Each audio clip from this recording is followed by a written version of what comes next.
রাজধানীতে আগুন, পুড়ে ছাই মোহাম্মদপুরের ৩ দোকান। সংকটের কারণে আগুন নিয়ন্ত্রণে আনতে বেগ পেতে হয়েছে ফায়ার সার্ভিসের কর্মীদের। রোববার দিবাগত রাত ১:৩০টায় মোহাম্মদপুর তাজমহল রোডে এই অগ্নিকাণ্ডের ঘটনা ঘটে। সংবাদ পেয়ে রাত ১:২টার দিকে পৌঁছায় ফায়ার সার্ভিস। ৫টি ইউনিটের চেষ্টায় ৩ ঘণ্টা পর আগুন নিয়ন্ত্রণে আসে। দাহ্য পদার্থ দ্রুত ছড়িয়ে পড়ায় আগুনে পুড়ে যায় ৩টি দোকানের সব মালামাল। তবে প্রাথমিকভাবে আগুন লাগার কারণ ও ক্ষয়ক্ষতির পরিমাণ জানা যায়নি।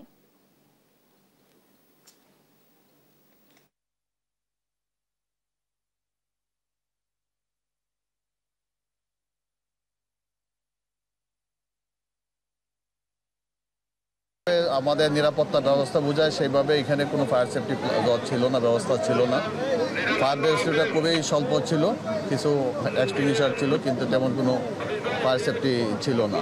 দোতলায় যে আগুনটা ছিল সব সম্পূর্ণ দরজা জানালাগুলো বন্ধ ছিল। যখন ভিতরে আমরা আগুন নিভাচ্ছিলাম, ধোঁয়াটা বের হওয়ার জন্য সেই জানালার কাজগুলো ভেঙে দেওয়া হচ্ছিল। যে না, কোনো হতাহতের কোনো খবর এখন পর্যন্ত আমরা পাইনি।